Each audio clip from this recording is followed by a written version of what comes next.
Assemblyman Losquadro. Thank you. Couple of questions. The graduation rate, college preparedness schedule that you had laid out, this is statewide, correct?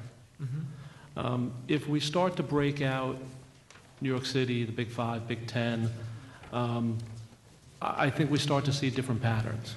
And I think that that is one of the criticisms that I have heard repeatedly, is that we paint with too broad of a brush, that we don't focus our efforts regionally. I know that the area that I represent, for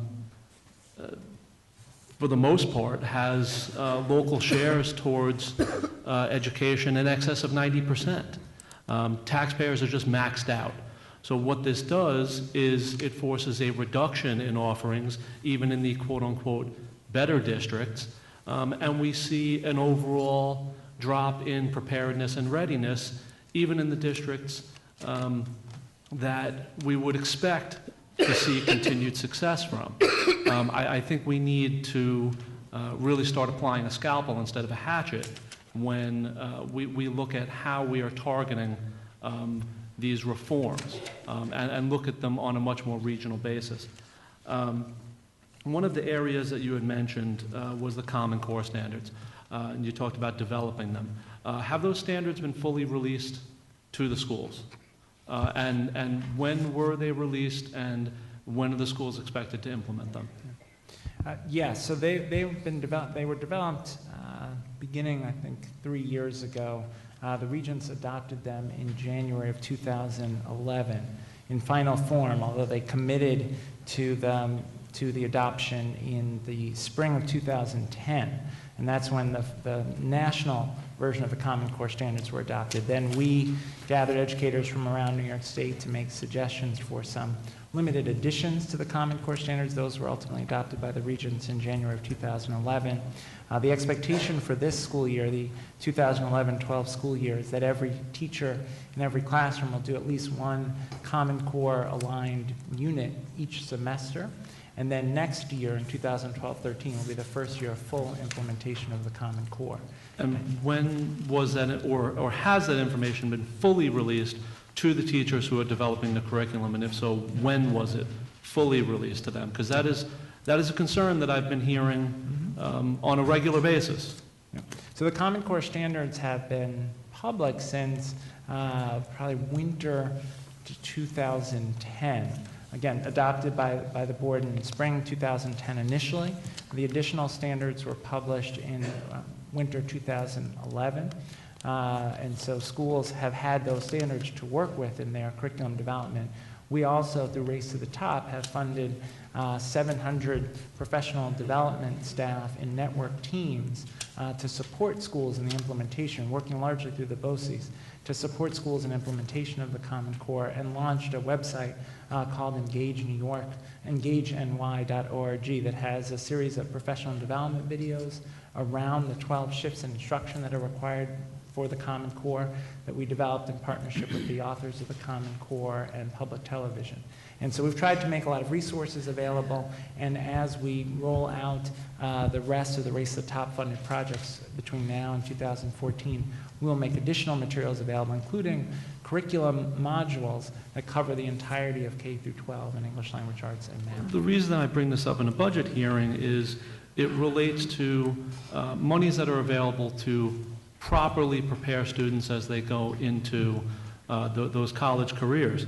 And with the truncated time frame that districts have to prepare, to realign their curriculums, to realign their staffing needs, this has caused districts to spend a great deal of additional money in curriculum development, paying teachers over summers, whereas that may not have been necessary in the past.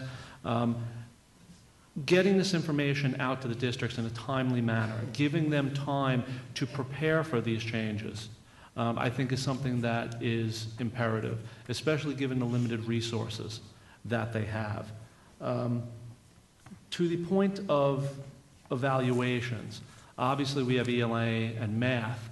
How do you see a common evaluation standard developing for the other disciplines, especially some of the specials, given that we only have assessments in certain disciplines.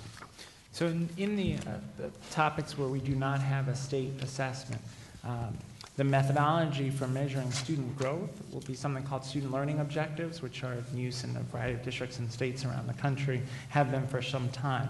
The way student learning objectives works is that you establish a set of goals by which you'll measure student learning in a particular course. So at the outset of the course, both the district and the teacher understand what the goals are for that course, whether it's 7th grade music or 8th grade science. It's important to understand at the outset of the school year what it is exactly that students are expected to achieve and what evidence base will be used to measure student progress towards those goals.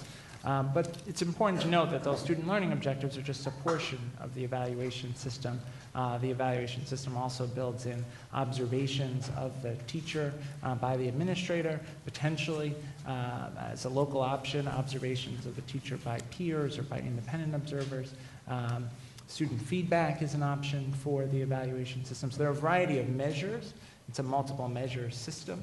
But for measuring the student growth, we'll be using the student learning objective approach. There was a proposal that was floated, was withdrawn, to use a much higher portion of that evaluation based on the standardized testing. I believe it was 2/3 that was floated out there. It was withdrawn. We heard about that publicly. I think these are certainly areas when it comes to developing a final model for this and something that will be agreeable to the federal government, that we use many of those measures that you put forward. And again, we're still talking about options, the options of student feedback, the options.